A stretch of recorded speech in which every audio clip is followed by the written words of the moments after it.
Liar. Everywhere. On netrootsradio.com.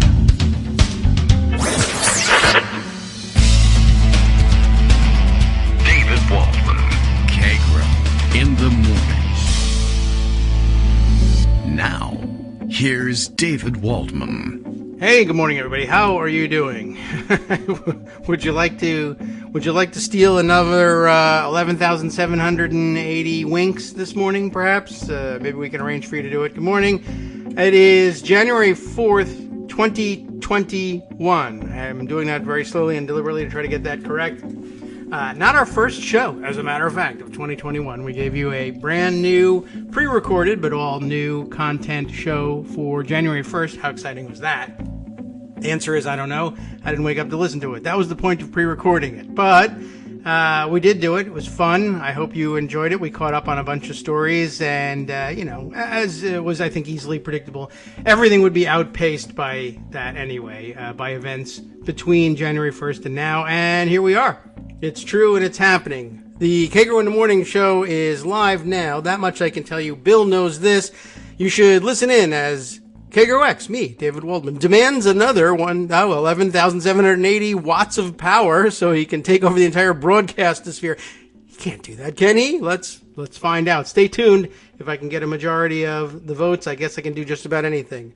New Congress is in session, mostly not taking advantage of the opportunities that I discussed, mostly on Twitter, because they don't listen to people on Twitter for things like this. Why would they? Why should they? But discussed some of the parliamentary possibilities for how to handle the various acts of sedition, which appear poised to dominate anyway the first half of the week's news, and then we'll see where it goes from there. Plenty to go on just based on what the president was doing. I imagine, the issue on most of your minds, the taped phone call to Brad Raffensperger, Secretary of State of Georgia, between him and the president, the guy who says he's president, and his team, if you can call it that. He has a new legal team lineup, I guess. The super crazies weren't on hand yesterday, and I don't know whether these lawyers have been there all the time and have been trying to obscure their role in the whole thing, but I guess the tape blows their cover. I guess now most famous is his new lawyer. What's her last name? All I remember is her first name is Cleta, which is really ridiculous. Is this another one of those? Cleta Mitchell. That's the name. Another one of those Matrix glitches that his lawyer has got the feminine of Cletus as her first name. That's just terrific. Anyway, we'll, of course, be spending lots of time on that. Greg has a raft of stories prepared on that one. I could talk a little bit about, at some point today, we'll get around to, maybe not first thing, what happened in the first day of Congress yesterday. It was a little unusual. They decided to go ahead with it on Sunday. Very frequently, they like to provide a different date if the constitutionally prescribed date falls on a Sunday. They used to be more, at least fake observant of the Christian religion and that. And now these days they say, what the hell? We'll just go ahead with it because, one, nobody cares, and two, why not? If you switch it to Saturday, that doesn't help people. And I don't know whether there's any religions out there that get upset about Mondays, but there are certainly people who don't like Mondays. And, things go poorly when you force them to do things on Mondays. Anyway, there was, as I had suggested at some point, because everybody saw the logical inconsistency of insisting that Republicans insisting that they were going to object to the electoral vote count for president based on the idea that there was significant fraud all over the place, voter fraud. People, of course, pointed out the logical inconsistency. How could you believe in the legitimacy of your own election if you were on the same ballots on which this fraud was supposedly perpetrated all over the country? And therefore, lots of people were able to suggest, anyway, though, you ought to volunteer not to take the oath of office on January 3rd. Well, no one's going to volunteer for that. But there is a mechanism by which you can force that on them, and you can object to the validity of their certification, just like the presidential election has to be certified with all sorts of documentation in front of the Congress on January 6th in order to be a member of Congress. This should be obvious to you from following all of the procedural discussions we've had on the show about everything. Well, if the validity of the presidential election is dependent on verification of the documents behind it, who gets to decide on the validity of those documents? And the answer is members of Congress. And then you would question, well, who gets to verify that these members of Congress are people that we should be entrusting this with? Well, of course, the question of whether they should or shouldn't be those people is settled by the elections. But how do we know that they're actually the people who they say they are, or they're the ones who are supposed to be in Congress? They come with documentation too. And of course, that documentation is signed by the exact same officials that they claim signed fraudulent paperwork on behalf of the Biden campaign to certify their win in the election. So obviously, it stands to reason that they would call their own elections into question too, except they're gimmitarians and they don't want to do that, so they're not going to. But you can. When you arrive as a new member of Congress, you don't carry it with you. It's forwarded by the Secretary of State or the appropriate authority in your state. But the certificate attesting to your election is forwarded to the Clerk of the House or the Secretary of the Senate, as the case may be, and you essentially have your credentials presented there. And there is an opportunity for the rest of the members to say, I'd like to examine those. I'd like to make sure they're valid, or say, I don't think they are. And it's not even a difficult procedure. It's all outlined in the House manual. In case you have one handy, you can look it up. It begins in Section 198 and runs through, well, in relevant part through Section 202. But you just stand up right at the moment where they say, all right, everybody come down here and take your oath of office. You stand up and you say, actually, I object to swearing these members in at this time, and I contest the validity of their certificates of election. I ask that they stand aside and not take the oath of office. And as you know from listening to the show, because you're a longtime listener, taking the oath of office is a crucial part of being authorized to participate in decisions like whether or not the electoral vote count is valid, beginning on the 6th. And as a matter of fact, the Speaker has very little power to do anything about an objection being raised. She's more or less compelled to say, all right, well, either stand aside and don't take the oath, or let's have a vote right away about whether to allow you in or not. And as it happens, so this objection was in fact made, and it was made by a Republican, interestingly enough, Chip Roy of Texas, who apparently used to be Ted Cruz's chief of staff. So that should be an interesting discussion between the two of them. The answer to why didn't they all get kicked out of Congress or not sworn in is that Steny Hoyer immediately stood up and said, well, I make a motion I send a resolution to the desk instructing the Speaker to swear everybody in. And they had a vote, and I think 2 people voted no on the resolution. Chip Roy and I think another Republican, Griffith, I think his last name was, and, well, we'll check into it later on. Anyway, so they swore him in. They had every opportunity to do the same in the Senate to everybody else who was new and incoming. There were 33 incoming senators. They could have questioned their credentials, and nobody did it over there because they're so super polite and stuff. Anyway, that is all unimportant because the president is a criminal and was taped criming yesterday or the day before, and farting, by the way. I just thought I would throw that in there. That's one of our good friends of the show pointed out to us earlier. I think Asparagus Zucchini happened to pick up on that one. I have it all queued up, Greg, if you want to hear it and see if you can make maybe Rudy Giuliani was on the line. Yeah, that could have been it. Right. Oh, we can't say for sure that it was the president. Could have been Cleta. Could have been the other one. Kurt was another of the lawyers there. We don't know. Could have been an unidentified party. Rudy Giuliani just might have popped his head in for a moment to say, excuse me. Such a bizarre set of circumstances. Obviously, the big 3 stories, and there are 3, is the ridiculous phone call from Trump. There's the Georgia runoffs tomorrow, which has pertinence because of David Perdue's odd position when it comes to Wednesday, which we'll talk about. Yeah. And of course if the he can get pandemic, there. which we'll probably do in the second part of the segment. But Pandemic. Chip Roy objects to seating 67 elected House members from battleground states in response to his colleagues Yes. that plan to object to certifying the presidential election result. Chip Roy's objections were basically principled. He said Weird, huh? he's one of 7 on record House Republicans who oppose this whole nonsense of questioning Joe Biden's presidency win. And he said it would confound basic human reason if the presidential results were to face objection while the congressional results of the same process escaped without public scrutiny. So if you're going to object to the president later this week, I'm objecting to you now. Okay. You're objectionable. I thought So that was a good thing to say. And, of course, Yeah. as you point out, procedurally it didn't go anywhere, but he made a point.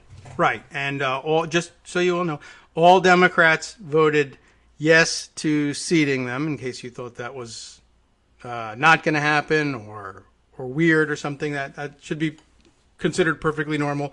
Only Chip Roy and Griffith, whose first name I can't recall, voted no, which also, by the way, just going to point out, that means that Marjorie Taylor Greene and Lauren Boebert, the QAnon lunatics who are now seated as members of Congress, now have a 100% voting record in lockstep with Nancy Pelosi and the Democratic leadership. So just want to let their constituents know. Did Boebert bring her Glock? We don't know for sure. She might have tried a different weapon. She said she's absolutely positively going to. Yes. I don't know. Would you call her a liar if she showed up with a Smith & Wesson? I don't know. But Probably not right away. I put a little odd distance people. between The other interesting part about this, of course, is not on the House side. It's on the Senate side. Oh. And that has to do with Senate Republicans, and Steve Dennis has data on this. 19 Senate Republicans said they're voting for Biden's certification. Oh, that's nice. 19 Republicans plus 48 Democrats are 67 U.S. senators, and he points out 67 is a very important number in the Senate. Now, Yes. it turns out there is a set of runoff elections in Georgia on 69, but yeah. Tuesday, which is tomorrow. Right. But for reasons which are obscure that you'll explain, Kelly Loeffler gets to vote, but David Perdue doesn't because his certification ran out and he doesn't get recertified until later if he wins. But Kelly Loeffler gets to vote anyway. Yes. I can't explain that. Loeffler is filling... Or Loeffler is the proper Loeffler, pronunciation. right, so Loeffler is filling someone else's term. Who was it? Johnny Isaacson, right, who had to resign from the Senate. So she's still sitting in a seat that the term of which has not expired, and she's still a sworn member of the Senate, whereas Perdue is running for re-election. His term ended yesterday, January 3rd, and he could be, if he wins, he'll be readmitted to the Senate, but only once the count is certified. And you know how things go down in Georgia. It could take longer than one day to certify a winner and get it signed and get it sent up to Washington for him to be sworn in. Right. So as the Washington Post put it, there's 12 senators on record as opposing certification of Joe Biden's win. Okay. 19 on record supporting. Enough so that this is not going anywhere. Yeah. And 20 who are hiding, including Loeffler. Yeah, right. Who won't commit as to what they're going to do. And if you ask them, they'll say, well, I don't know. We'll have to see. And when pressed, well, that's not a yes or a no. Well, that's correct. It's not a yes or a no. I'm not going to answer your question. Right. So they're afraid. Yes. So 12 oppose certification, 19 support certification. Those are the good guys. And 20 is either unclear or no answer. So there may be more than 12. There may be less than 12, but it doesn't matter in that regard because Biden will be certified. It's just that if you are clearly a member of the treason and sedition party, then you're on record as doing so. We'll probably have more to say about it on Wednesday morning when we do the show. But Josh Matz, Norm Eisen, Harman Singh put together a very helpful voter protection program guide to counting electoral college votes in the January 6, 2021 meeting of Congress. Okay. We'll maybe talk about that on Wednesday. I sent you the link. It's always nice to have written down what the process is so that people like me who don't understand process and need it explained can at least explain it. But I think Tom Nichols has the bigger summary piece here. As for the past 4 years, Republicans tried to convince themselves that they supported this outrage or that outrage. Tom Nichols writes in The Atlantic, it would be the last time they would be required to surrender their dignity. This betrayal of the Constitution would be the last treachery demanded of them. But it never works out that way. There's always something else. And, of course, Trump brought it up by trying to pressure Brad Raffensperger, about to find some extra votes in his pocket, because this is like Illinois 1960, and that's how it's done. And Richard Daley can just find votes, And so why not? That's the era he grew up, and he thinks that's how it always works. Yeah. I think it should always just work for how it was when you were a kid. For everybody. Right. So, it's a big deal, and it's all tied in to, as we've been talking about for weeks, Georgia being the center of the universe here. Political scientist Matt Grossman makes that connection, and I think points out some really helpful links there, because the fact that Trump made this call and then it got exposed, and the way that happened is that Brad Raffensperger figured that Trump would pressure him, so recorded the call. Yeah. And he's been recording a lot of calls because he gets a lot of death threats. So his attorney, whose name is Germany, so there's got to be a Germany connection here. Yeah, Trump found it. So his nice attorney, name, he said to him. Brian Germany, and Raffensperger record the call, but don't do anything about it. And then when Trump starts threatening him and being obnoxious on Twitter, Raffensperger said, well, we have the receipts. And in fact, I'll give them to the Washington Post and the Atlanta Journal-Constitution, and it's an hour call, and everybody can hear it for themselves. So you're lying about the call, Mr. President, and so here it is. But I'd still vote for you. Yeah. Because Brad Raffensperger is a honest partisan hack, but he's a partisan hack. Yes. And he says, I always vote for Republicans. I'd vote for you again, but you're lying, and so here's the truth. Yeah. And so fine, that's about as good as you can expect from a partisan hack, so we'll take it. And Matt Grossman points out, I doubt that the Trump call coverage will change the Georgia runoff results, but a Republican loss is now quite easy to blame on Trump. Yeah. Even though Trump may have had nothing to do with it. Remember, Trump will take credit for a win, but he's also going to get blamed for a loss. And we may also find out, says Matt Grossman, how much the ongoing election has constrained Republicans from breaking with Trump. So after the election, they may be more free to, speak their mind. Could be. In fact, I think Tom Nichols is right. There are a bunch of treason and seditionists, treasonites and seditionists. And so I don't know that it makes that much difference. But at least you won't have the excuse of the Georgia election to explain how come you won't stand up for the Constitution and democracy. True. So, we'll see how that one works out. What was I going to say about? So Raffensperger, I understand from rumors on Twitter anyway. People who are on the ground down in Georgia remind you that while he may have done the right thing in releasing this call, Brad Raffensperger, as they said, spent the weekend threatening folks handing out water bottles to long voter lines with felony charges. So, hasn't changed his stripes exactly. He's a partisan hack, right. But you can't stop people from being partisan hacks. All you can ask them is to be honest about it. A little honest graft here would help. Yeah, right. So just pointing it out. It doesn't mean that you can't say, well, that was the right thing to do, or I'm glad he did that, and he might be better than the president on balance. Sure. Fair enough. Well, the thing is, and Colonel Vindman pointed out on Twitter, there was the Zelensky call to Ukraine, and then this, and that's just the tip of the iceberg. And there's plenty of corrupt calls because he's a corrupt president and he does corrupt things. And people have to understand that you have two of them on tape, so you can't dispute them.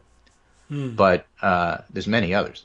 Yes. Others pointing out today. What about the call to Doug Ducey in Right. Arizona? What about the call? What about the meeting the Pennsylvania head of the House and Senate, State Senate and State House in the White House? Yeah. Well, what about all the other calls he's made? Has he been doing the same thing all the time? Yeah. Everywhere. And the answer is, of course he has. Yes, but do you have proof? No, but you have proof in these two cases. Now you do.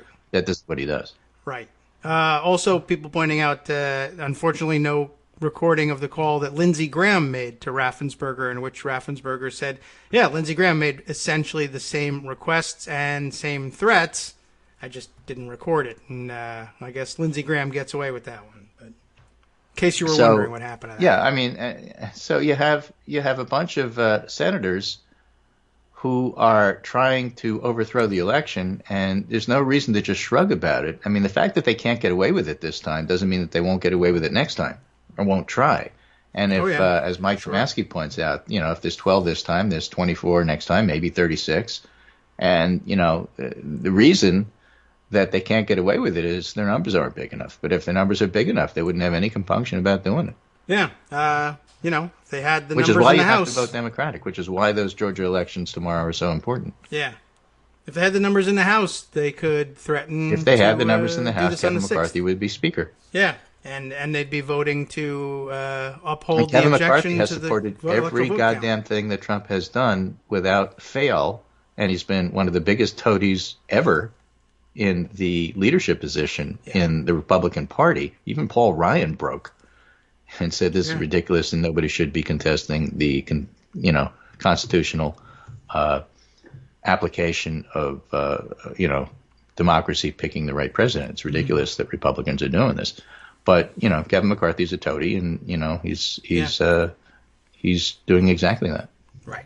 Well, he screwed over Ukraine before Trump did, so we weren't going to get any help from him there, and neither were the Ukrainians. And now, whatever. He started out in maybe the right place. Who is it? Dana Rohrabacher he was referring to? Trump and Rohrabacher are bought by Putin. Ha ha ha! Big deal. I'm not going to do anything about it. Right. That's the guy. Right. So that's the politics on the Republican side. It's bad. They're bad people. They ought to be thrown out of office, and maybe tomorrow they will be. On the Democratic side, we had a vote for Speaker. And that's worth talking about before we get into the pandemic stuff after the break, which is still a few minutes away. And it wasn't a unanimous vote for Speaker.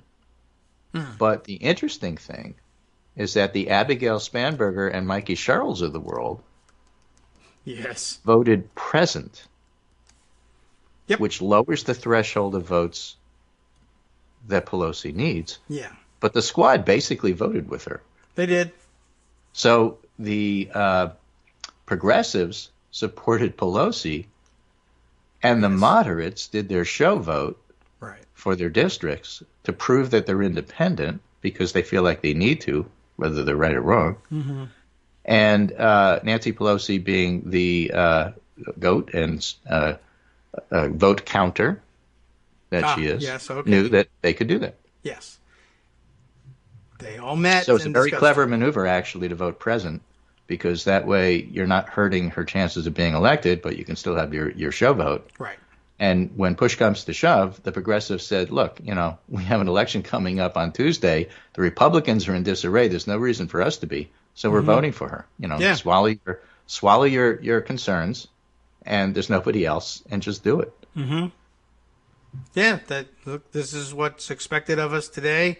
We are Democrats. We'll do this thing. And I don't think anybody doubts our ability to stand up for ourselves and make a stink when we have to. But this is right, or one be of those progressive. times. AOC says, in a time when the Republican Party is attempting an electoral coup and trying to overturn the results of our election, it's not just about being united as a party. It's about being united as a people who have basic respect for the rule of law. Yeah. And I'm voting for Nancy Pelosi. I think it was absolutely the right thing to do. And by contrast, what's left unsaid, and I think correctly there, but the correct interpretation of that is when it came time to stand up for or against democracy, Abigail Spanberger voted present. Just thought I'd put that out. Right. So, sorry. it's just an interestingly, ex-CIA oddly... types, ex-military, standing up for America. Or not, taking a nap. There's 10 former secretaries of defense living who said don't involve the military in a coup. Why would they need to say that? I don't know.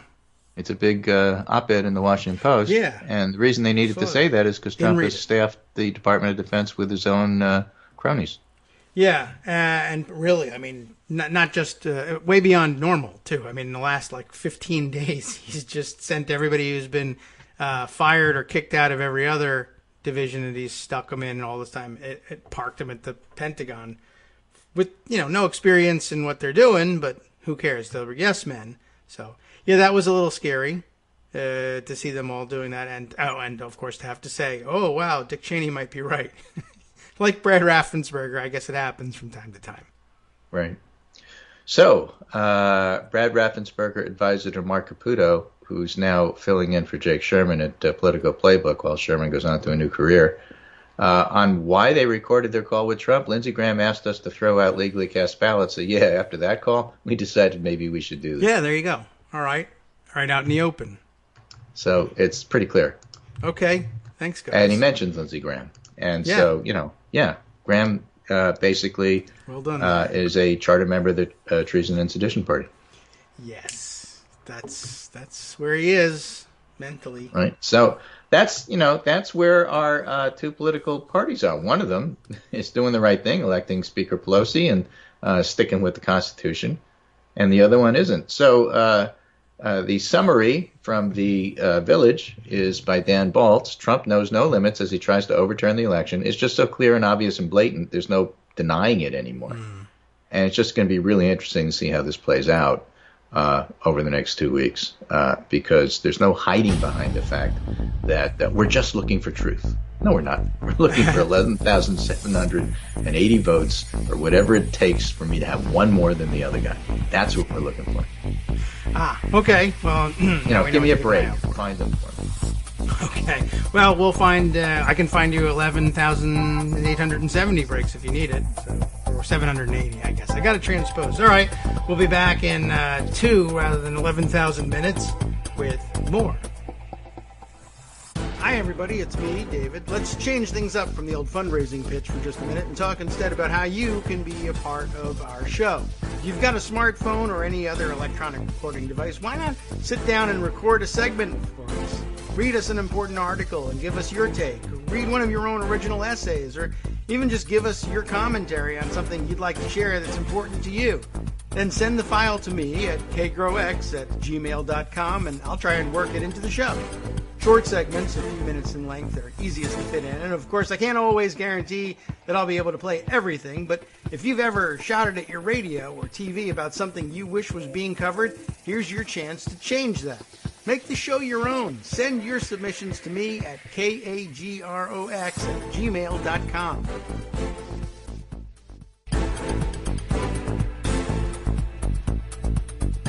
Welcome back now to the Kagro in the Morning Show here on Netroots Radio. We're back with Greg Dworkin, and where were we on this? Oh, yes, right. There was treason, sedition. Treason and sedition, yes, right. And also sabotage. So let's do the sabotage part. This is a column by Dana Milbank on December 31st. Meet the Trump saboteur in charge of undermining Biden and America. If in the next new year pandemic vaccines aren't available as promised, Americans can't return to work as economic relief isn't delivered, or an adversary successfully attacks the United States because national security agencies couldn't pay for new defenses, a hefty share of the blame should be placed on a man you've probably never heard of, one Russell Thurlow Vaught. Thurlow?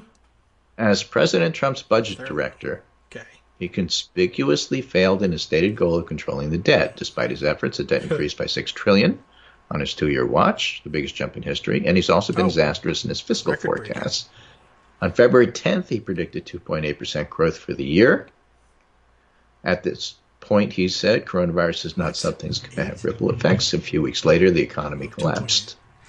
Yeah. It sounds like so there's that. He's a Larry Kudlow kind of, prognosticator. But what Russ Vaught is very good at is sabotage. He's sabotaging national security, the pandemic response, and economic recovery, all to make things more difficult for the incoming Biden administration. But he's also sabotaging the country seems not to matter to him, who has spent nearly 2 decades as a right-wing bomb thrower.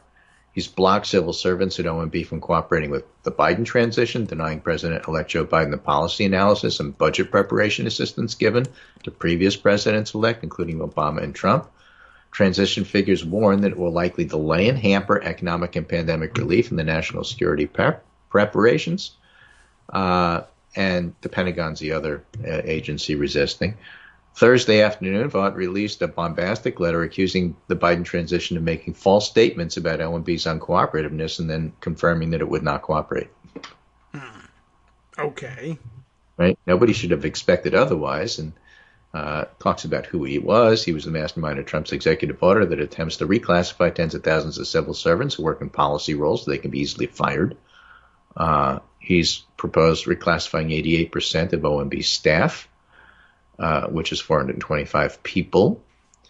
He was the author of a September 4th memo attacking critical race theory and canceling racial sensitivity programs, which he called divisive, and their anti-American propaganda. And that became key to the final weeks of Trump's race baiting campaign. All right. So he's, an overall sweetheart. Yeah. But he's botching the transition without regard for the dire consequences America could suffer. And those consequences are quite real, as you're probably aware of by now. The entire Operation Warp Speed has reconfigured itself. Instead of vaccinating people, they claim their goal was to produce vaccine. I see. Getting it into people's arms is somebody else's problem, right. Generally at the state, county, and town level. And so they should not be responsible for that sort of thing. Sure. And the promise so they keep going back. It's, no, we're keeping our promise. We said there'd be 20 million vaccines. Just because they're sitting in a warehouse somewhere has nothing to do with our responsibilities. You said there'd be and that's going on. And so because of this botched rollout of the vaccine, there's a scientific debate, some on merit, some not, about whether or not to stick with the plan, which is pick a vaccine company, Moderna, Pfizer, and then 28 days later or whatever it is, the package insert says you get your second vaccine, and then you're protected. And in England, where things are falling apart, yes, and in the United States, where we're having our post-holiday hangover and realizing that all the people traveling for Christmas and New Year's are putting already stressed hospitals into an even more dire situation where there's been 350,000 deaths and hospitals are full to the brim. Yes. So now there's discussion about, well, maybe we should change things. And there's been 3 separate proposals, one of which has some data behind it, the others don't. And proposal number 1, with data behind it, is maybe people should get half a vaccine because the data on getting half the dose is pretty decent, and that way you can get more people vaccinated in a timely manner. Okay. And proposal number 2 is forget about the second vaccine, just vaccinate twice as many people with the first vaccine, and we'll worry about the second vaccine later. And proposal number 3, which is coming out in England, is, look, if you got the Pfizer vaccine, don't wait for the Pfizer vaccine. Get the Pfizer vaccine, and then you can get the Moderna vaccine or whatever, is there. Don't worry about mixing and matching the different companies. We've never studied it, but what the hell? Oh, all right. I mean, so all of those are on the table for discussion. Only the half dose has some merit to it. Professor Peter Hotz was looking at this, and Greg Gonsalves and a bunch of others. But Hotz's tweet chain is pretty, I think, clear in terms of where the specialists stand on this, which is a reasonable debate based on what do we have for science, and as we talked about with these vaccine changes, this is impetus to study this stuff, not necessarily make changes. Hotz says going to a single dose would undermine the last remaining credibility of Warp Speed. If you look at the published data, it's only 2 doses for both mRNA vaccines to provide reasonable virus-neutralizing antibodies, and it's only 2 doses that protect. Asking the American people to compromise their safety and protection because nobody thought we needed a health system to provide high-throughput vaccinations is unacceptable. We have to stop being so mediocre and do hard things. Under Trump, we became a nation of wimps. We now need to implement a health system that can vaccinate 1.5 million Americans every day from now until the fall. We need leaders who welcome challenges and like to roll up sleeves, not lazy, feckless ones who are frightened by science textbooks. 2 full doses. The problem is not vaccine production, or at least not in the next few weeks. The problem is no one bothered to do the calculations to know what it takes to vaccinate the American people. So figure it out. Open football stadiums, approve adeno vaccines, get ours into U.S., and stop ours, because he's part of the vaccine team that's developing a different one, and stop with the mediocre half-baked post-hoc analysis. If you're bored or feeling unstimulated, read a book, watch a movie, or learn to play chess. So basically, he's saying the data really doesn't support changing the plan. The plan is the plan. Stick with the plan. And there's a lot of other people who are saying the same thing, but reasonably bringing up, okay, but can we look at it differently? Let's not be so hidebound as to not ask questions. And that's all reasonable, and that's generally how science goes. And then you develop data, and you see if it's reproducible, and then you decide what to do. And the fact that we are debating how the hard questions of how to really approach this vaccine stuff is actually a big improvement, as many of the public health specialists have pointed out, compared to 2020 when we were debating whether or not to wear a mask, which is stupid. This is a good debate to have, and there should be answers to it, and it's reasonable that people are having it, but until we have those answers, the best educated guess that specialists have is stick with the current program. Okay. 1.5 million a day is still pretty slow, though. Well, we're not there. Yeah. At our current pace, we're going to wind up, taking 10 years to do this, and that's just unacceptable. Yes. Right. I was at 1.5 million a day is still a year and a half to get it done, for everybody to get 2 shots. We really need to ramp this up. Yeah. And the whole idea that, well, there's no reason for the federal government to be involved. Of course they should be involved. This is where the National Guard comes in. This is where the Army comes in. This is where you do open up stadiums. This is where you do the mass vaccination programs, like when you had the little polio vaccine on sugar cubes that I had when I was a kid. Everybody went to the cafeteria at school, lined up, and got it done. You have to do it a little more safely with the COVID pandemic. Right. But still, it's got to be done on a mass scale, not just, I hope my concierge doctor wound up getting a bunch of doses somehow so that the rich people can get it and everybody else is just going to have to wait. Here in Connecticut, we are still on Plan Tier 1A. Plan Tier 1A is for active essential workers and healthcare workers to get the vaccine. That is to say, if you're a healthcare worker and you are not seeing patients every day, you do not jump to the front of the line. Okay. Only people who are seeing patients. So if you're an administrator on the 6th floor and you're one of the skirts and suits, you wait your turn. And if you're a retired doc, you wait your turn. And if you're doing telemedicine, you wait your turn. And if you're in the front lines in the emergency department, or if you're cleaning rooms, you go first. Okay. And that seems sensible because we have a sensible government. It makes, it makes good sense. It's the difficulty is the line jumpers and people who are willing to say that they're doing something. A few, nobody cares, as long as more people get vaccinated. The other side of the coin is that, and again, and we've talked about this on the show, and I have experience with this. You can't assume that everybody in the hospital is going to say, okay, I would like the vaccine, let me roll up my sleeve. There's always going to be about 30% who are going to say, I don't like vaccines, I don't trust them, I never have. Yeah. And you have to persuade them. You have to work with the nurses unions. You have to work with the unions for, if your hospital is unionized, for the workers, and explain why you're doing it, why persuasion is better, get the union to back you. If you do those things, you can achieve 90% without too much difficulty. But if you don't make those efforts, you won't. And so saying, well, I don't understand why I should have to make these efforts, so I'm not going to try, is really bad. Don't do that. Yes.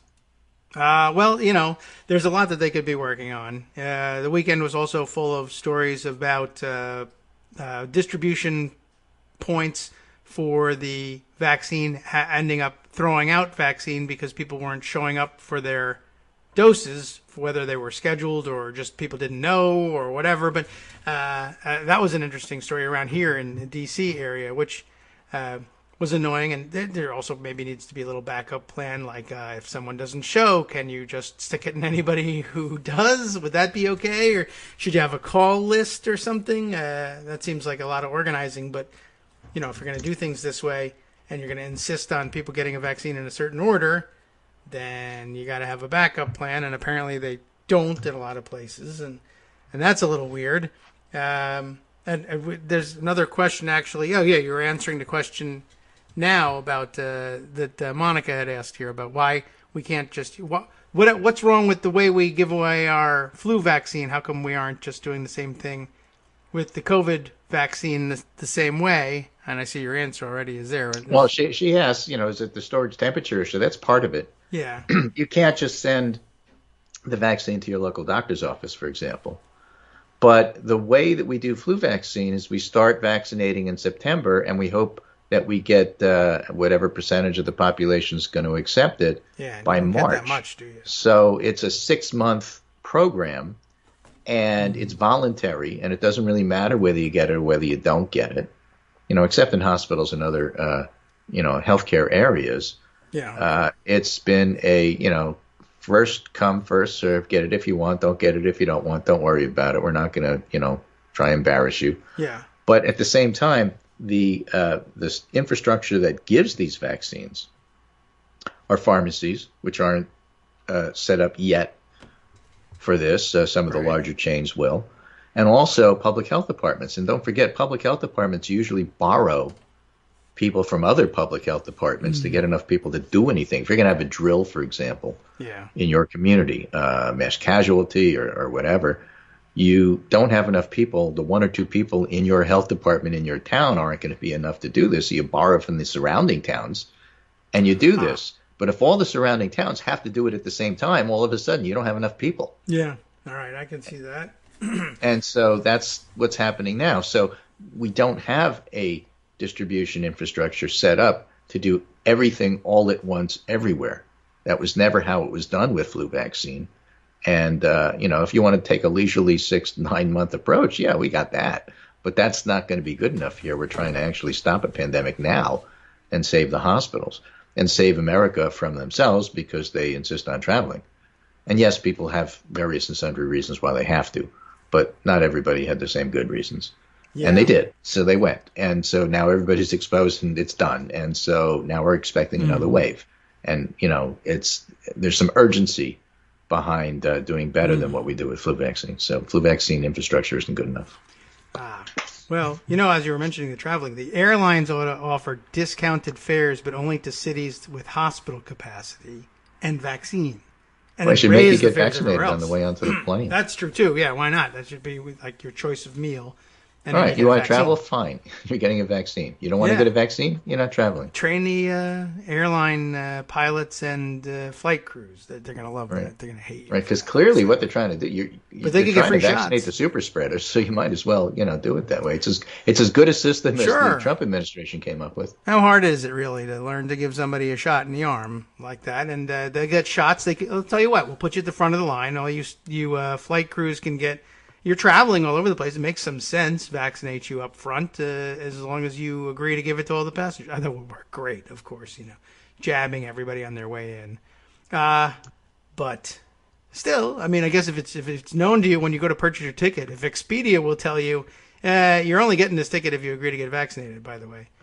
Not that people would pay attention to that either, but I don't know. We'll try anything at this point. It's ridiculous what's going on with not only saboteurs leaving vaccine out of the refrigerator, as was the case in Wisconsin, shipments arriving unrefrigerated, as was the case in Texas, and open vials or going away, left out, as was the case in Wisconsin deliberately. Right, that was the first one that made everybody's attention. Yeah, and by the way, still trying to figure out exactly what it was the pharmacist left it out.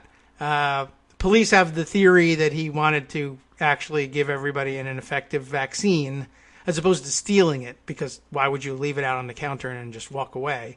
He didn't throw it out, he didn't steal it, so their only working theory is he wanted to give everybody ruined vaccine, spoiled vaccine, maybe in the hopes that those 500 people would then tell 2 friends and tell 2 friends and tell 2 friends that the vaccine doesn't work and nobody should bother getting it, which seems like a long walk but he's obviously not all there. So, all right, just, putting it out there. Yeah. So there you have it. For reasons which are unclear to me, lizard people is trending. Oh, okay. I don't know. I do recall that the other day. Remember on Christmas when a major city in America was bombed? It was Nashville, and we didn't talk about it. Yeah. I think the early word on that guy was that his bombing was that he was a believer in the lizard people conspiracy theory, which I still am not 100% clear on, except I'm guessing well, that's they can bad, shapeshift. Right? I guess it was Justin Bieber person. or somebody of that ilk who was observed to be turning into a lizard, and the bodyguard threatened to beat anybody up who actually reported on it, and therefore it must be true. Oh. Because 3 people said so. Well, that's 3 more than there were before. So. And if it was somebody other than Justin Bieber, who cares? It's the concept. Okay. Gotcha. I don't know. I don't know why else it might be trending, but a lot of things have been trending lately that are very weird. Mm-hmm. Anyway, yes. So that's the story for now. All right. I think we're going to have a lot more to talk about on Wednesday. Obviously, we're going to have the runoffs tomorrow, and we'll know something. We know a lot of people have already voted. Right. We know a lot of people have already voted from Democratic areas. We know a lot of people who didn't vote the first time voted. We know a lot of younger people of color. We know a lot that the early vote is fine for Democrats, just like in Florida. Mm-hmm. That's not good enough. We don't know what's going to happen tomorrow in terms of turnout. We know that Trump is going to go to Georgia and try to juice things up, but then again, people are afraid on the Republican side he's going to attack the Republican Party. And now that this call has come out, even more so, they're worried that he's just going to pull a Leroy Jenkins. You know the reference? I do, sadly. Do you? Yeah, I do. Okay, I just wondered. So once upon a time, I guess it was online, World of Warcraft. Yeah. You used to play with people, and you'd carefully plan out, for example, your assault on the monster den. And whether this was staged or not, it turned out to be a hysterically funny situation where a group of bros are standing together planning on how they're going to go in, and everybody's going to have a role, and they're going to attack this monster den. And one of them, a fellow named Leroy Jenkins, just ignores them all and dashes into the den yelling, "Leroy Jenkins!" And, of course, he gets his entire team killed. Yes. And so it became very famous. And so whenever you're doing something that's clearly going to be bad for your side, you're pulling a Leroy. Yeah. It's funny. I mean, in online terms, it's apparently such an ancient reference that my kids were horrified that I had brought it up at one point. Like, was that supposed to be like cool, in touch online dad thing? Is that like record 15 years albums old, and 8-tracks dad? Yeah, basically. Right. So to them, that's like ancient internet history, and they understand the reference. I think Zork is still cool. Yeah, it's the black and white movies of memes. So anyway, I'm glad that reference got made, because it's really a good one for what Trump has done. I think I've actually used it in reference to Trump before, too, and I can't remember. I'll see if I can find that on Twitter Leroy somewhere. has 2 E's, by the way. Yes, right. That's how you know it's genuine. Leroy. The president on his way to Georgia today. Lots of people making reference to his phone call yesterday and saying, he could be charged with the crime there, and certainly other people on the call. I guess if they accompany him into Georgia, right into the jurisdiction where he's a wanted man, that could be interesting. Not that I think that Georgia would really do that to him at this point, but maybe later. Lots of people also speculating, well, can he now pardon himself of this crime? There would be a federal crime involved, but there'd also be a Georgia state crime involved, too, if they cared to, with their Republican administration, who is at odds with the president. And the president, I think, said, what did he say in the call yesterday? I'm such a schmuck for endorsing Brian Kemp, who's now the governor. So now it's up to Brian Kemp, I guess, whether or not he gives the go-ahead, or I suppose it's supposed to be his attorney general. But you know how they operate down there. Right. Might give the go-ahead and just say, well, why don't we take one of the lawyers or serve a subpoena on the Brian Germany, again, is the lawyer for Brad Raffensperger. Right. Not and Brian Ali Rogan Austria, points out, this is probably the least major thing on the call, but Trump says to Ryan Germany, I'm sure you're a good lawyer. You have a nice last name. Yes, right. I know. And he's probably making little notes. Ryan Nazi. Good testing. Always got the right kind of blood. I guess so. Wow. Oh, and by the way, you asked whether Lauren Boebert showed up with her Glock yesterday, Yes. and I don't have an answer on that yet, but I can tell you that Marjorie Taylor Greene has already been kicked off of the House floor for refusing to wear a mask. So that's a new rule, or will become a rule as they adopt the rules package, I think, today in the House. But so they had I guess you could call a strict guideline in effect yesterday. Everyone was supposed to be wearing masks. She wouldn't, and there was another member who I think Jake Sherman was working to identify, not yet identified as far as I know, kicked off the floor. I'm sure that'll be a fundraising letter later today, and I'm standing up to the, Pelosi machine or whatever. But I think they had plans, and for the swearing in and some of the other voting, the House had some decent plan in mind. I explained the other day why they had to bring everybody back and have them vote in person on January 3rd. Until they have new rules in place, they're not allowed to do the remote voting that spared them a lot of super spreader events during the last Congress. But interestingly, Chip Roy sort of short-circuited everything. They hadn't yet implemented and tried the staggered presence in the chamber plan where they were going to have about 75 members, I think actually like 72 or something, members at a time for swearing in, and then, bring them in an alphabetical order or whatever. But then Chip Roy's objection to swearing them in triggered an unexpected vote, and I guess they didn't have a chance to explain to everybody. Even for votes, what they wanted to do was admit a certain number into the chamber, they go vote, they exit, and then another group comes in, so there were never too many people on the floor, and they didn't get a chance to do that. And so during the vote on Chip Roy's resolution, or rather Steny Hoyer's resolution to table Chip Roy's motion, they were all circulating, as they do if you ever watch C-SPAN, in the vote, mingling and talking and milling about. So all the talking that you hear rising, but you have to talk pretty loud to be picked up by the C-SPAN microphones if you're not speaking directly into one. So that's a loud place, and that's a lot of talking. That means a lot of aerosolizing going on. And all the members they were very proud of themselves. They had state flag masks and everything. And the fancier the mask, the more it falls off your nose, I notice, generally speaking. And it was a nightmare if you're conscious of these things, watching what was going on C-SPAN, all this close chatting, and they're constantly, the mask coming off and they're pulling it back up, everybody with their hands on the masks. You would have loved it, Craig. I wish you had watched it. Yeah. Well, one last thing before I go. Yeah. And as we get to the top of the hour, Boris Johnson's going to give a TV address at 8 p.m. tonight. That's 8 p.m. British time, I guess. Parliament recalled from Wednesday. They may do some major lockdowns, and they may talk about, major things that they have to implement because things are bad. Don't forget, they have the very infectious variant. They do. It's not more fatal, but it apparently lodges at greater numbers in your nose and sinuses, and so therefore is easier spread. That's not a good thing. It's in the U.S. We don't know how much, but, it's probably everywhere. Florida's got it. People have already caught it. And so, we have stuff to do. We're behind the 8 ball in a lot of ways, and Biden can't get here soon enough. And all of this Republican nonsense isn't just theater. It's killing people. And so people really have to, get a grip and understand that. So it's going to be a terrible week, but we'll be very glad to see January 6th behind us. Yeah. Take care, and we'll talk to you on that date Wednesday next. Okay. Very good. We'll see you then, and then prepare everybody for that vote later on that day.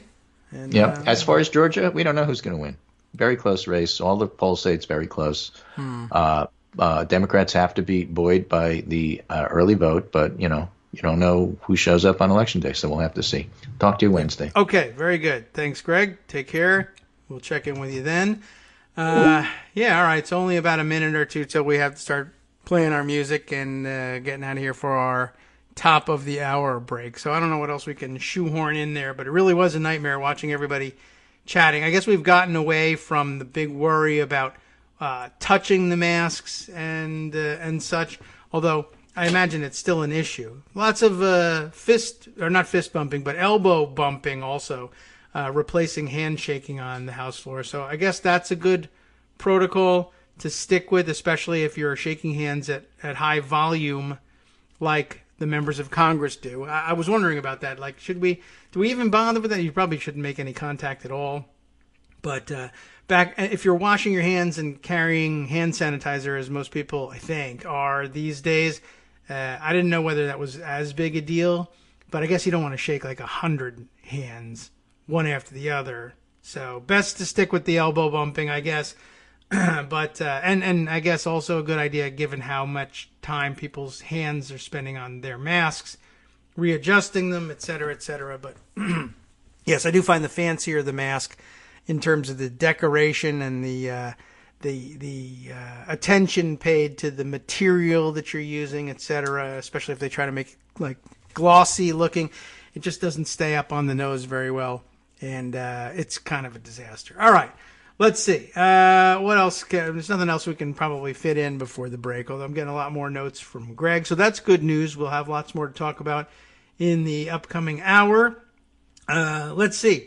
I didn't have any plans for this, but I suppose it's we should be prepared at some point during the week, whether today or any other day, to open the doors to Armando, who doubtless would like to come on and critique the lawyering going on the president's behalf, both in the electoral vote count issue and in trying to keep him, I guess, out of prison after his term ends, with respect just simply to this phone call, not to mention everything else that he's done over the years. So, I'm open to that, although I don't know that we actually need a legal expert to actually comment on that, because probably any one of you could do a better job lawyering this thing than Cleta, for instance, has done. Anyway, we'll pick a path through the rubble for the next hour when we come back.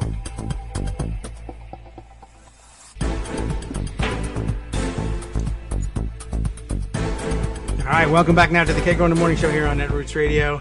Man, first of all, I guess we should check in to see what's Greg sending us here so we don't miss anything. Switching over. I got to get down to the bottom here. Oh, yes, let's see. Oh, some interesting mention of Kelly Loeffler's WNBA team. I noticed that. I think was the first one that he sent along, taking their pictures as a group. Has somebody got their face covered on one of them? I guess one person has, but the rest of them are out there, all wearing their Vote Warnock shirts. So that's pretty good. She owns that team, and I don't know. I guess she has the right to kick any of them off or trade them away or something. Who knows what kind of contracts they'd have to pay out on that. So that's of interest. Nice thing to see. And not surprising at all. She's not well liked in the league or among her players. Just pretty easy to see. Let's see. What else has Greg got for us? An accompanying article from Deadspin, the WNBA's activism and how it might change the country in a matter of weeks. Is that good? Let's find out. Jane McManus, writing here again for Deadspin. Early voting underway in the Georgia Senate race, and the January 5th outcome will determine whether Democrats or Republicans control the pivotal body. It's hard to overstate the importance of the outcome to the first 2 years of the Biden administration. And we might not be here at all if not for an act of defiance by WNBA players. The first time I saw the name Warnock, it was emblazoned on the front of T-shirts worn by players of the Atlanta Dream as the team readied for a televised game from the league's Florida bubble. It was shocking. It was understated, and it was a calculated strategy on the part of the players who were carefully channeling their anger. Raphael Warnock was one of a slate then of candidates opposing incumbent and Atlanta Dream owner Kelly Loeffler, whose name is pronounced Loeffler. We found out actually last week, but I like doing it on purpose at this point. who had staked her claim to opposing the WNBA's support of Black Lives Matter. Not a real smart move, really, in the WNBA, but okay. Here was a woman who owned a team where the majority of players were black, who was demonizing a group that existed to uplift black voices and draw attention to unequal policing in the black community. Like, really demonizing. Loeffler said the BLM organization was, quote, an attempt to transform the country based on Marxist doctrine, which is going to mean nothing to anybody, but okay. Wanted to remove Jesus from the church. That seems awfully difficult to do. And promoted violence and destruction. Loeffler even tried to get the WNBA to remove the phrase from the courts and T-shirts with a letter to Commissioner Kathy Engelbert. I guess that didn't work very well. But you get the picture why she's disliked not only by her team, but throughout the league. It's pretty easy to see. By the way, another story that we probably won't spend too much time on, I just wanted to note for the record, I guess the right-wingers and other assorted weirdos, including the Proud Boys, were holding some sort of, I think, anti-COVID restriction demonstration of a sort in, where were they? They were out in the Pacific Northwest, and I can't recall which city they were in. It wasn't Portland, and it wasn't Seattle. Well, I'll look it up. Maybe it's on the tip of your tongue. You already know. But let's see. Well, we'll check in on which. I can't recall which one it was, unfortunately. Anyway, they had some confrontations with the police, as they sometimes do there, and apparently the police there had orders to clear the area and followed those orders, and that included having a confrontation with the Proud Boys, or Salem. All right, so Salem, Oregon, yeah, that's right, is where the protests were going on, so-called protests. Anyway, they basically got a taste of what everybody else gets when their protests are shut down by police in riot gear. They got pushed, shoved, hit with nightsticks, shot with the tear gas-laced, pellets and whatnot. And by the way, I guess the police also were tasked with, there was already a demonstration going on by whoever the opposing forces that day were to the Proud Boys, and they, I guess, were permitted to assemble in their area, and so they even got the taste of the police protecting people that the Proud Boys thought were the real troublemakers and provocateurs and criminals who the police ought to be paying attention to and bullying, as is usually the case. But instead they were bullying them. And I'm not saying that the police were doing the right thing there. I'm just saying they were doing the same thing. And it was really amazing to watch the Proud Boys suddenly wake up to the fact that, discriminatory policing and or police violence ranging up to brutality, I don't really think we even got to the brutality level with these guys the other day, is a serious problem. But of course, they only recognize problems when they're turned on them. And so it was almost fun to watch them whine and cry about it. And they started trying to burn their Blue Lives Matter gears and back the blue. And they were, screaming back at them, "That's it. We're done with you. No more back the blue." Boo-hoo. I don't think the cops cared a whole lot. But by the way, it's pretty interesting watching them try and burn flags, even though it's not an actual American flag. They kept, everyone else was saying, yeah, taking a black and white version of the American flag and putting a blue stripe on it is, well, for one thing, disrespectful of the American flag, I suppose, if you're into that sort of thing. But then they would always insist that, it really was the super patriotic flag. And you're really only a super patriot if you have one of these, and then burning them. Whatever. Gimme-tarians, whatever it takes for them to try to make their point at the moment. Certainly easy thing for them to do. At any rate, just sort of noting for the record that happened with them. Let's see. Other things to check in here. Yes, Kate Sherrill observing for us. I did see somebody mention this, that Trump's call with the Secretary of State Raffensperger down in Georgia, not his first attempt to get through to, and I assume this is meant to be the assumption here, pressure him and or commit crimes on the phone with him. This is apparently his 18th attempt, though, at connecting with Raffensperger, which, in case you were wondering whether Trump could ever, be gotten through to, and you could get a message through to him by refusing the calls of the President of the United States from the White House 18 times, and that surely he would not try a 19th time. There is your answer. He is not going to take no for an answer. And just more context for judging what happened here on this call, if you ask me. All right, let's see. Check up on a couple other things here. What else has Greg sent us here? Is this... Whose tweet is this? Let's see. Ashish Jha, a doctor, tweeting about, I guess, the COVID situation. 2020 Twitter says, every COVID debate is a blood sport where the goal is to mischaracterize and pulverize those who disagree. 2021 Twitter, really? We can have nuanced debates where we acknowledge that reasonable people disagree. Too hopeful? Greg says nope. But I think it might be. I don't know, Greg. I guess if you've seen evidence that that's the case, well, we'll bring it up. I'm not going to pulverize you. I'm just saying I don't think we're quite there yet. Let's see. And, yes, also sending me the same news, essentially, that Kate had sent along as well, this time with a tweet from Jim Scuto. Kate's tweet was from Jeff Bennett, so all the J's are weighing in on this one. 18 attempted calls from the White House to the Georgia Secretary of State's office. Sources are telling Jim's colleagues. So we got a CNN story on that. And where's Jeff Bennett from? Is Jeff Bennett also from CNN? Maybe they're referring to the same story. That would be a nice way of sewing things up.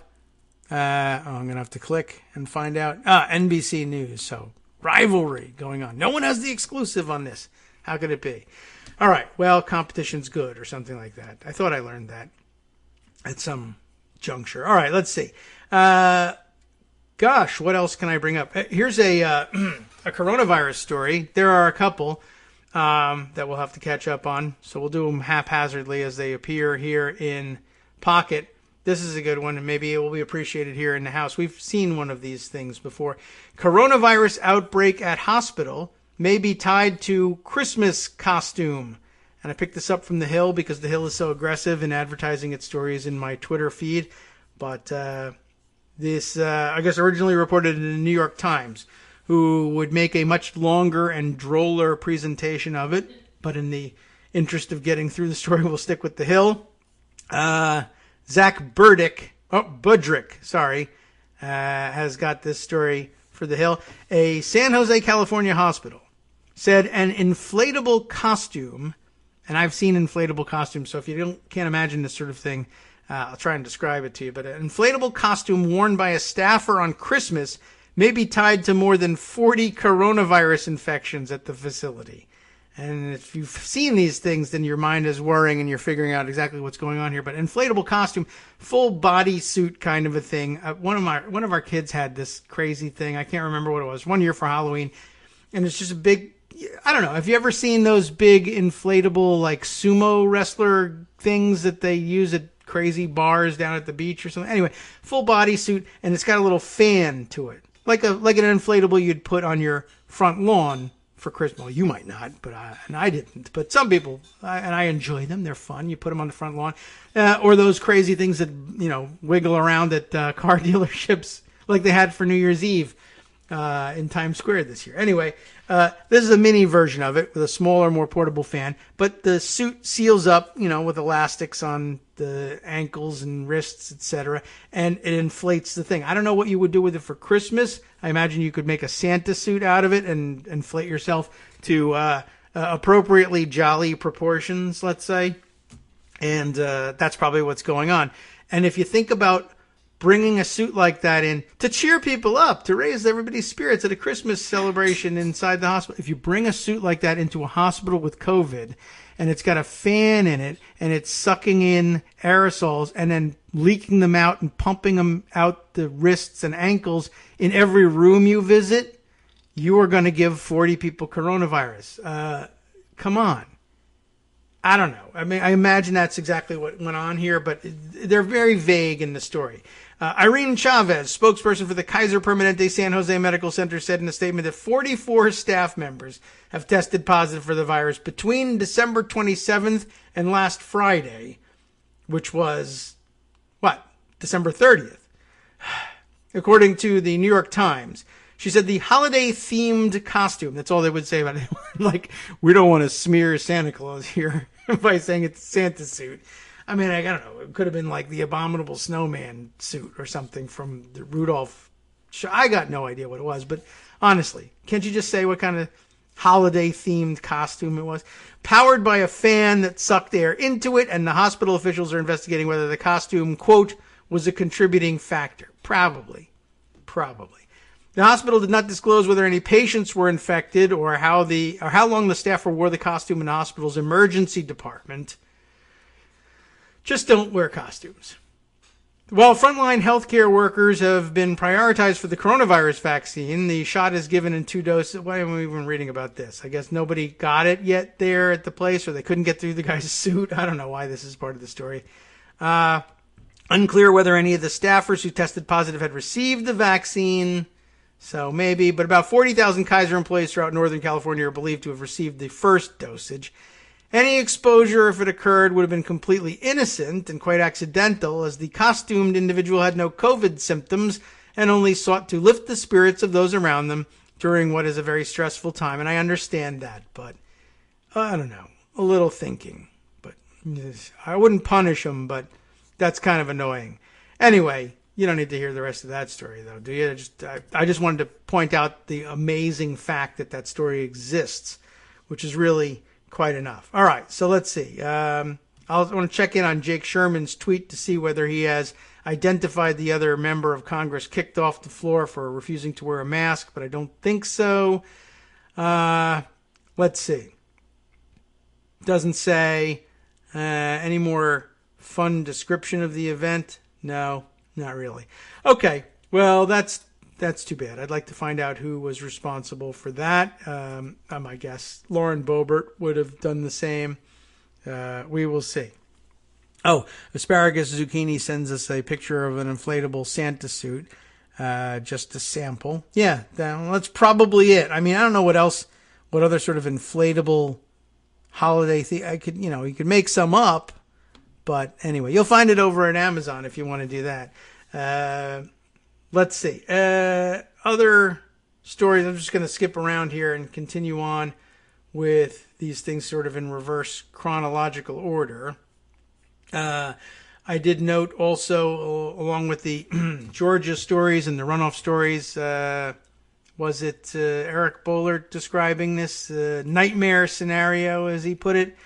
That, of course, in the middle of all of these phone calls between the president and the secretary of state down in Georgia, nightmare scenario here of Dems winning both races tomorrow by small margins. And once again, the Republicans launch a massive campaign to steal those wins away. Rather than admit that they've lost control of the Senate, what if they just say, no, it's now a disputed election and we use our plenary power as a majority in the Senate, currently a Senate majority, to seat the two Republicans instead and continue on with our dominance of the Senate. They can do that.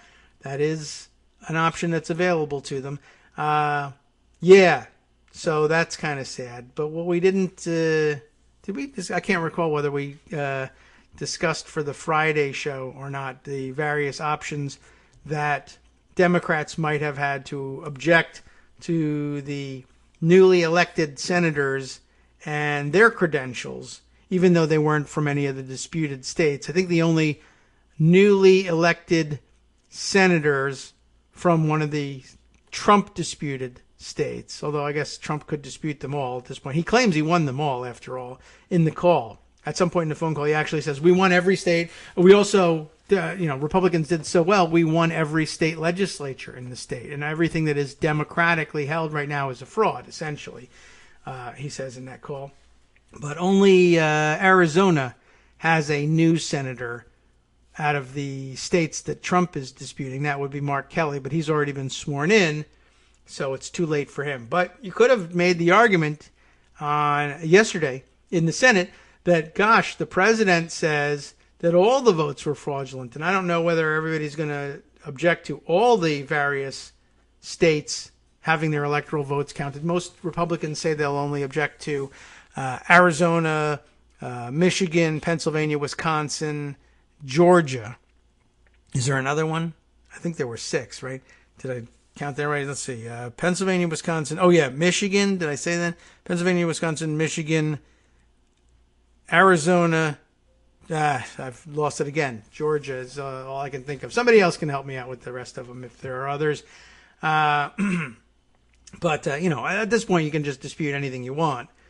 No one's going to stop you now. Anyway, you could just object to every state and just say every state probably had fraud, and I object to seating any of these people. By the way, the tactical advantage in that one does lie with the Democrats if they were going to entertain such a thing. 33 senators need to be sworn in to fill out the Senate, but there would be 67 of them left, so it's no problem. They have a quorum to do business. As it happens, by the way, if they had blocked all of the newly elected senators from joining the Senate, I believe it comes out to it's 36 Democrats remaining in the Senate and 31 Republicans. It would have changed the majority in the Senate, a 67-vote Senate. So in case you say had to have a vote, if somebody objected to your objection to the credentials being presented, you could hold a vote, and the 67 then current senators would presumably vote no on that, or at least 36 of them would. However, I should point out, now that I'm thinking it through all the way, in the House, I guess you could get a different ruling in the Senate, but in the House, there's a bit of a paradox built in that might not necessarily exist in the Senate. But if you object to the credentials of one or another of the members, as Chip Roy did, and the question is put to the House as Steny Hoyer asked that it be put to the House. Because again, I'll stress to you, the Speaker is not supposed to make the decision unilaterally about who to seat. That it's a question for the body to decide.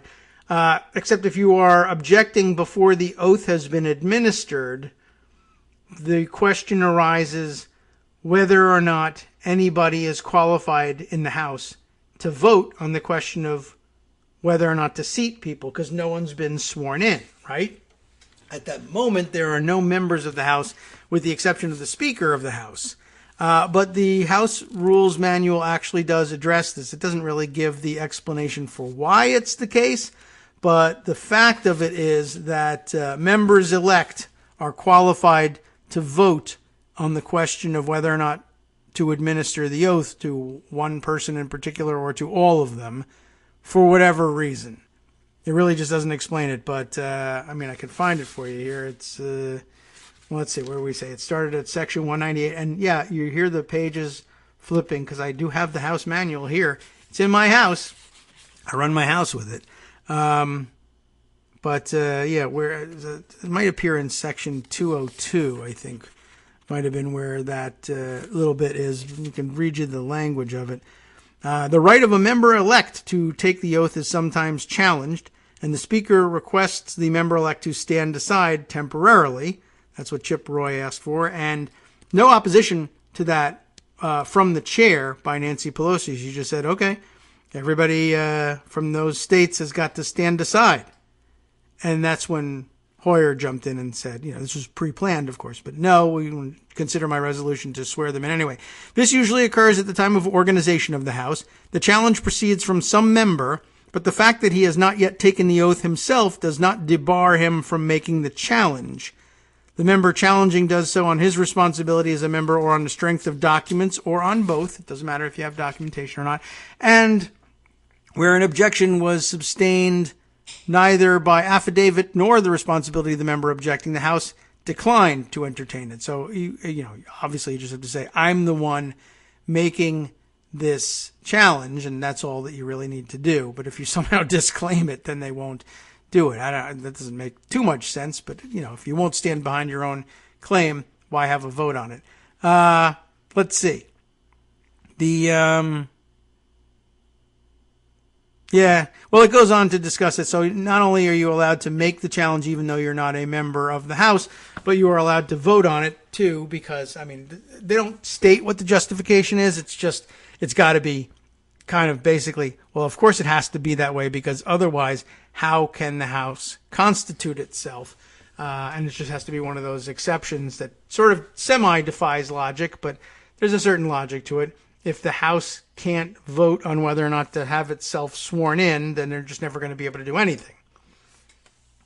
Anyway, it was of some interest. That same exemption might not necessarily be the case in Senate precedents. I didn't check them. I don't have them quite as easily at hand. I don't have the Senate manual as easily at hand, but you can look in Senate precedents and find out. But because the Senate, of course, considers itself, whether they're right or not, considers itself a continuing body, and in the case where you would be challenging the credentials of one or another or more senators-elect, there are 67 or so sitting senators at any given time. So it's not the case that they would require an exception for a quorum of the Senate to assemble and decide this question. They might not necessarily have to give senators-elect the same pass to vote and have their votes counted as members-elect in the House. But out of senatorial courtesy, they might. So I don't know. I'm not certain what the outcome of that would be. But they didn't do it anyway. Nobody raised any kind of objection at all in the Senate, even though they should have, just for fun. Chip Roy certainly had a good time doing it in the House, and it didn't even cost him a great deal of time. So I would have recommended it, that they try that.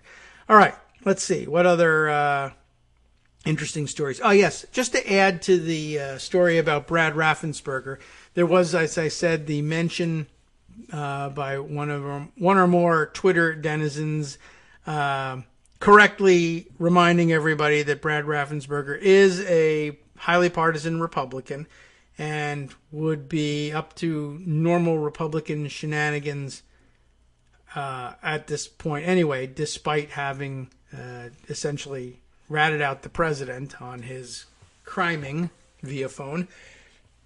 So there was one that he was threatening people with being charged with a felony for handing out water bottles to people waiting in long lines to vote. He also has kind of sort of been, doing the performative both sides-ish sort of story about everything other than his interactions with the president, up to and including essentially still advocating for the preferred restrictions on voting, increased restrictions on voting in Georgia that are sought by the Republican legislators there. In other words, the excuse he's using, he's been saying, well, we're all fed up with all of these accusations of fraud and mismanagement of the election that are being made, without pointing out they're being made unilaterally by Republicans, and we're embarrassed about that. But saying, we've checked and checked and checked. And I mean, that's an interesting thing. It's fun to be able to say, every demand that the president and his team have made has, for an audit or a recount or whatever, signature matching studies, etc., has been done, and Trump has lost at every turn. And it's fun to be able to use that against him. But the fact is that all of those things were performed, even as against no evidence whatsoever that they were necessary. And he's been able to say, use the excuse of, we're doing it out of an abundance of caution to demonstrate to everybody the integrity of the system. But in the meantime, he and the deputy secretary there, who's, what was her name? Jordan Fuchs, all saying, maybe we really ought to pass some of these proposed restrictions in the state legislature to tighten things up and to just make doubly sure that these sorts of violations that were being alleged can't happen. And of course, those tightened restrictions generally mean making it more difficult for people of color in particular to vote, because they suspect that they are more likely to be voting Democratic. So they're just asking for more of the same, based not only on no evidence that they're necessary, but worse, based on being confronted, hit in the face repeatedly by the fact that the Republicans asking for it are the ones lying about this situation. Why don't the truth tellers get their way for once? Hi, it's me, David Waldman, your host for Kagro in the Morning, and I've learned that I either need to update these announcements more often or stop saying that the announcements are brand new. What's not new is that this message, too, is a call for your support in keeping the Kagro in the Morning show on the air. My thanks go out to all of you who do support the show through your donations. The stats say that Kagro in the Morning fans download our program about 2,000 times each weekday, but our donors make up only about 8% of our daily listeners. Patreon.com, Patreon.com, makes it simple to make easy, secure, recurring monthly contributions to support our show. Patreon.com/KagroX gets you straight to our donation page. If we're helping keep you sane during the Trump era, consider what that's worth. $1 a day? 50 cents? One thin dime? We do about 20 shows a month, so pick a number, do the math, and head to Patreon.com/KagroX to let us know. Thanks again, everyone, for all your support.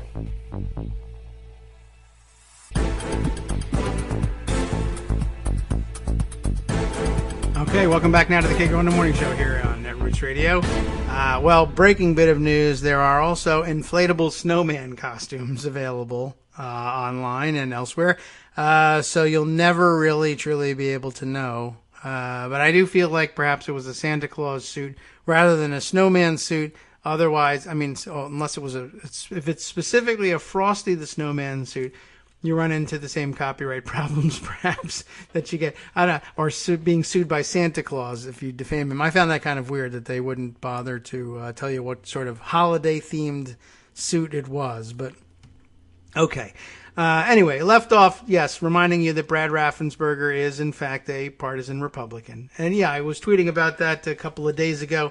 There was a Fox News appearance by Raffensperger during which he runs down the fact that, we did an audit of the race, President Trump still lost, and we did a full recount, President Trump still lost. People have to realize that you have to get out and vote, and that's how you win elections. And that's all true. But at the same time, like I said, he and Jordan Fuchs and the rest of the Republican officialdom there in Georgia still seeking to impose greater restrictions on voting. And it's really kind of annoying that you would be doing that, especially as you have just said that you've audited it, you've checked it and rechecked it, you've recounted it, you've verified the signatures, and you've found virtually nothing wrong with it. Then why bother with stricter voting laws for mail-in votes or any other sorts of things? And you set up an impossible standard for yourself too, right? You've just audited, you've done a signature check, you've done a recount, and it all went perfectly fine.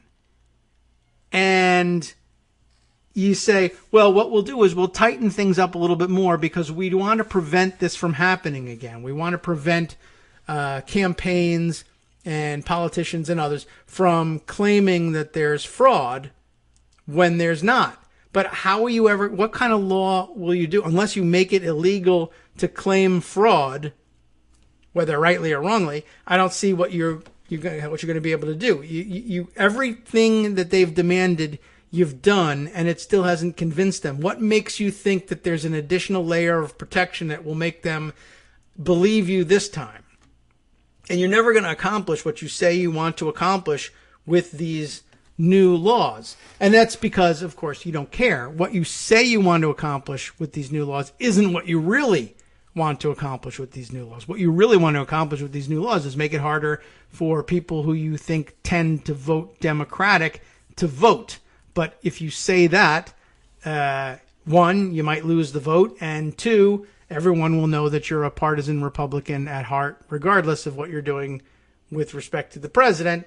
and you'll lose whatever reputation you think you have here. But what's happening here is basically Republicans have learned this lesson from it. All they need to do is scream that there's fraud, and Raffensperger, who says he wants to prevent this from ever happening again, will scramble to do whatever they ask to show them that it's really okay, and that the integrity of the election remains.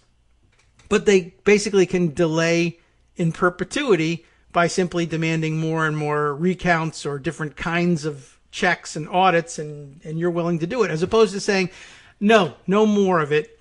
We've checked and checked and rechecked, and you're wrong. And like I said, there are two sides, I'm sure, to the question of whether or not these new voter restrictions ought to be imposed. And I have a feeling they may break down along partisan lines. Democrats saying, let's not have more of this, and Republicans saying, yes, let's add more restrictions. One side has been consistently lying to you. And you might say, well, it hasn't been the people here in Georgia, it's been the president. But there are plenty of people in Georgia who back the president in this, I assure you. And if presented with an opportunity to make a decision on whether or not to restrict voting access even further, and one side has been lying to you and insisting that there's been all sorts of fraud, and you know that they're wrong, and you know that they're lying, and you know that they're trying to cynically manipulate everybody to get you cornered so that you'll do what they want. And the other side has said, you know what?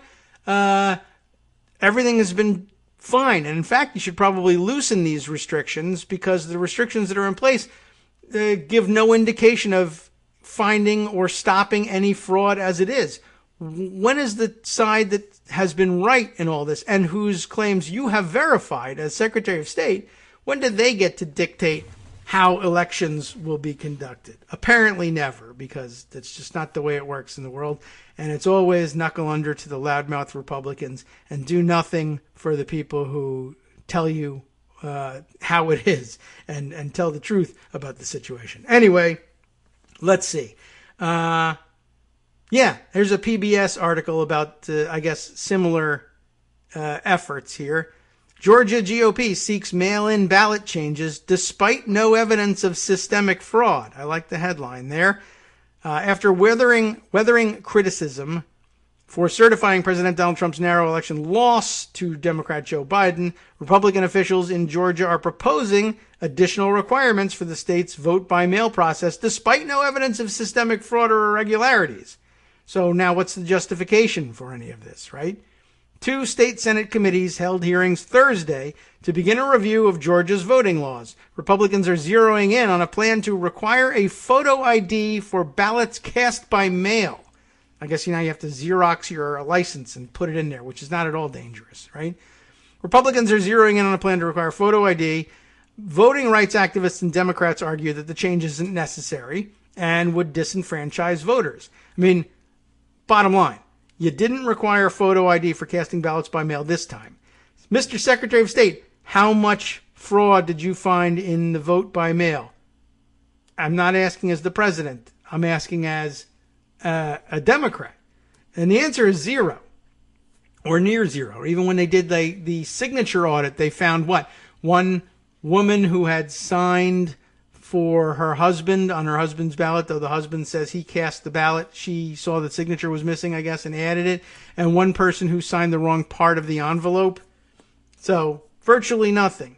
But do we, let's have more restrictions. Why? To catch what? There was your Secretary of State just told you there was no problems. You're going to fix a problem you don't have? That's going to break things. Anyway, I don't know. Is there more discussion of what you're supposed to do? The photo ID has support among several members of the state legislature, including, of course, Republicans. Senate Majority Leader Mike Dugan. I don't think there should be different standards for the same process, Dugan said in an interview. In other words, you have to show a photo ID when you get to the polls. You should have to show a photo ID by doing mail-in voting. That's not a terrible argument for it. But, again, well, all it really means is what is the photo ID saving you at the polls? In mail-in voting, where presumably, in your mind anyway, it would be easier to get away with voting fraud by not having to show a photo ID, and still there was no fraud, I guess you could say, well, maybe we're wasting our time with the photo ID at the polls. But no, their answer to that is we actually have to do this. One way to do this, of course, would be to require a person's driver's license number or a photocopy of a separate form of ID, she said. So at least they sort of kind of recognize that just putting in a photocopy of a driver's license would be kind of dangerous, actually, in terms of privacy. All right, let's see. That's interesting. I'll save this one for later, but I can tell. Well, I'll save that and discuss it. It's a gun story that someone is sharing here via Twitter, since there are a couple of gun fail stories I've circulated during the morning, but haven't been discussing here. All right. So, let's just jump down to the end here. The argument being made by folks on the ground here. With no evidence of widespread fraud or other problems in the election, it doesn't make sense to talk about measures that could ultimately prove to be barriers to voting, said Andrea Young, Executive Director of the American Civil Liberties Union of Georgia. What is the problem that you're trying to solve? She asked. The rules should be, first, do no harm when it comes to democracy. And whenever there must be more restrictions being put on a process, you run the risk of disenfranchising Georgia citizens, or whenever there are more restrictions put on the process. I've read that wrong, but okay. Just watching Georgia Republicans advocate for this and Brad Raffensperger offering little to no resistance of this stuff is a little bit frustrating too. All right, let's see. What other things have we got here? Just for the record, because it happened yesterday, The Hill reporting here, Georgia Democratic lawmaker to seek censure of Trump over Raffensperger call.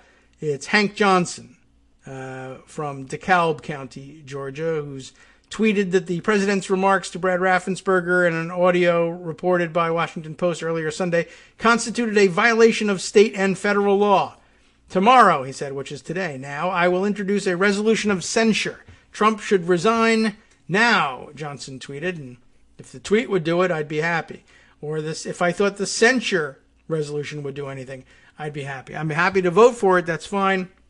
But for those of you wondering, is it an impeachable offense? Of course, anything is. This one, you bet, absolutely. Should be a no-brainer. And just to go over points that we've discussed here a number of times, yes, there's every reason in the world to try and impeach him even on his way out the door. It might even be an attractive thing to Republicans in the Senate who are thinking about running for president in 2024 and might not love the idea of Donald Trump seeking re-election in 2024. No one should love that now that we have this audio of him trying to cheat in the 2020 election. Gee whiz, I wonder, given what it was alleged that he did in the 2016 election and now thinking of running in the 2024 election, I think, 2 elections in a row trying to cheat to win gives you a pretty good idea of what he might do in the 2024 election. And if you have to compete against that in the Republican primary, you're probably not going to make it through, even though you think you deserve to. So why not clear the field this time and vote to convict him? Remember, even though he's almost done with his term here, one of the punishments upon conviction in an impeachment case is that you can be barred from future federal office for life. Of course, various problems ensue with that if you don't care about the Constitution or laws. But for the moment, anyway, you could claim that you had banned him from federal service. Also, likewise, longtime listeners know that you could, if you wanted to, wait until he's out of office to impeach him. That presents no barrier either, because, of course, there really is a punishment that you can impose on someone who's been impeached, even if they're no longer in office, and that's barring them from future federal service. Although I did have it pointed out to me, as I hinted at just a second ago, what do you do with a Donald Trump who just says, I'm not banned, I'm not banned. I'm running again anyway. Or says, I'm starting a super PAC and I'm going to campaign for people that I like. I'm not running for office anymore, but I'm going to give away lots of your money to people who are and go do campaign events for them and fly around and live the rally lifestyle for the rest of my life, grifting off the rest of you. That's not barred, I guess. So just another one of those situations where in our law writing we didn't realize that was a possibility because no one would ever. Why would anybody ever start a super PAC and campaign around the country if they couldn't run for federal office themselves? And the answer is, I don't know, but they might. So we should have something about that, and we don't. So there you go. Just thought I would throw that one in there. By the way, it's a good idea to occupy the Senate's time at this point with an impeachment trial. There's nothing better to do in the Senate at the moment, although I guess we're going to have to try and do the $2,000 check thing again, but we might as well at this point wait for President Biden to be in place to sign the thing. One unexpected turn that I didn't really think that they'd get it together to do correctly, but I guess somebody there had read a book at one point over at the White House. But you remember, was it Matt Rigdon who had suggested that perhaps it might be in Democratic interests if they couldn't get Republican senators to sign on to the objections of the Republican House members who are going to object to the electoral vote count. Maybe Democrats ought to do it just to chew up debate time on the floor in the Senate, lest Trump try in cahoots with Mitch McConnell to ram through still more federal judges in his last, at this point, 15 days in office. I guess 16, before he gets kicked out eventually. And that was an interesting thought. Now, I wasn't sure that they would have the organization together to do that because when the old Congress, the 116th Congress, dissolved yesterday and they resolved into the new Congress, all pending nominations for federal office expire. They are, as they say, returned to the White House, which can turn around and resubmit them. That's something that a president who has won a second term might often do. I don't know if there's any precedent for a president who has lost or is on his way out the door in his second term resubmitting the nominations of federal judges to the Senate for consideration later on.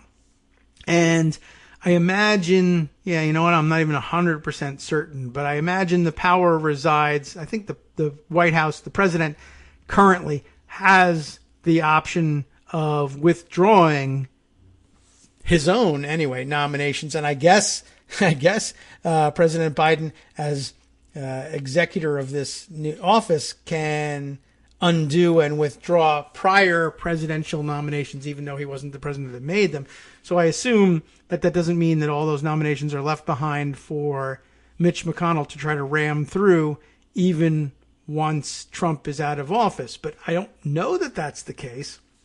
So memo to the Biden White House. I'm sure they actually know already, but you can never be 100% certain that they know these things. So anyway, I wasn't sure that Trump had the organizational chops around him to realize that he could resubmit these names, but I am assured that he has done so, which is pretty audacious, quite honestly. Apparently, though, they are for district judges or rather, I guess, what would be the equivalent of state judges, except for the District of Columbia, which is, of course, the federal district. So not even talking about, and there's one federal district court judge whose name was among those resubmitted here, but there would essentially be like municipal system judges in D.C. who are mostly up for this. And annoying either way, and they probably ought not to be considered. But if Mitch McConnell wanted to spend Senate time when they're not doing very much else during the end of the Trump administration trying to ram through a few extra annoying judges, I guess he could do that. But not if he were instead compelled to burn that time on the stupid objections that Ted Cruz is joining and supporting. And maybe we ought to make sure that there are plenty of them. By the way, the question of how long that they will be spending on those objections is a little bit up in the air. There's some question as to whether or not the objection to the electoral count of more than one state would resolve itself in more time spent debating. According to the Electoral Count Act, you get a limit of 2 hours of debate in both houses over the question of what to do, how to resolve the objections that have been made and signed onto by members of both houses. But I guess the Electoral Count Act itself, by its terms, appears to offer the chance of 2 hours of debate for each objection that's made, presumably about different states. Not that you would make the several objections about the same state and do more than 2 hours on each one of the objections about one state, but rather, if you objected, in other words, to 6 states, you could get up to 12 hours of debate on that. But it's not entirely clear that that's how it would be interpreted. And in any case, it is perhaps subject to the adoption of a special rule governing this sort of debate when it's anticipated. And I think what they are anticipating is early resolutions from the House and the Senate, concurrent resolutions setting the rules for this debate, because it is, in fact, anticipated. And the rules could, if they wanted to do it this way, despite what the Electoral Vote Count Act says, they could adopt special rules in the House and the Senate saying we will amalgamate all complaints with regard to the validity of the electoral votes cast in these 6 or however many states into one 2-hour block or into one 4-hour block. They could pick a time. And I haven't seen the text of these resolutions that were adopted yesterday and whether or not they addressed that. But it sounds like the Senate sent over some concurrent resolutions preparing for the electoral vote count, declaring their intention to attend the joint session, naming their tellers for the vote count, etc. And they may also have included some rules scheme for how to consider the multiple objections. And in this case, the rules that they adopt would override the statutory requirements that there be 2 hours and perhaps 2 hours for every objection or for every state to which there's an objection made. Why can you override it if it's written into law, or even, for that matter, really into the Constitution? There's the other constitutional provision that says each house is basically the arbiter of its own rules. And if it decides this is how it's going to proceed, then that's that. And it's a plenary power of theirs under the Constitution. So that's why they would be able to change that procedure if necessary. So perhaps off the air today we can examine what's in those concurrent resolutions. The text wasn't available yet. You can usually go on congress.gov a couple days after a bill or resolution is introduced, and the text will be there. They weren't able to do it in real time for us there. All right, let's see. Other things worth cramming in before we leave for today. Let's see. Greg covered that one about the former defense secretaries and their open letter. And here's an inaccurate, as Armando pointed out to me, an inaccurate, at least in some parts, article in Politico.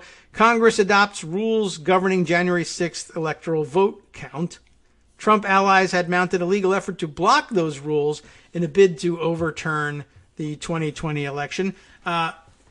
Basically here, one of the other underlying questions was with respect to Louis Gohmert's lawsuit and his claim that the vice president has the power to either overrule everybody or to rule directly on questions of the validity of these electoral votes or which certificates to admit as valid, et cetera, et cetera. The courts say no, and let's see, he had his case thrown out in a Texas district court, and the Fifth Circuit Court of Appeals declined to hear it and rejected it pretty quickly too. I don't know whether he's planning on any further appeals, given that this thing is supposed to happen on Wednesday. But I guess proponents of his stupid plan thought they wanted to block the Senate from adopting rules for the consideration of these challenges that were unfavorable to them. And I guess they failed. The rules of Congress's January 6th session governing the counting of electoral college votes will remain identical to those used for decades under a resolution adopted Sunday by the House and the Senate. I guess it was originally reported here by Kyle Cheney and Melanie Zanona, Armando pointed out, that they said that the Senate and House wouldn't, they said earlier in the day yesterday, mid-afternoon, that the Senate and House hadn't yet adopted these things and would be doing so in the evening hours. And Armando was interested in watching them and seeing what happened. And then it looked like the Senate actually passed it earlier in the afternoon and sent it over to the House. The House didn't answer by passing it until the evening, but apparently Armando, this was a bone he was picking with Politico, at the time said, yeah, the Senate already passed it, and you're saying that they haven't. But they had. The rules, first obtained by Politico, were passed on voice votes in both chambers, in keeping with recent history, in which they've been uncontroversial afterthoughts in the process of finalizing the results of presidential elections, as dozens of Republicans in the House and Senate threatened to challenge President-elect Joe Biden's victory, citing baseless claims of widespread fraud and irregularities. The rules have taken on a new prominence, but none of those Republicans sought to block the adoption of the rules, even though some had supported an effort to block them in court. So that was of some importance. No objection to the voice vote from Louis Gohmert, so he was asleep on that one. The rules were introduced amid the first indications of GOP pushback to the election challenges inside the House, where dozens of Republicans are embracing Donald Trump's push to object to the election certification.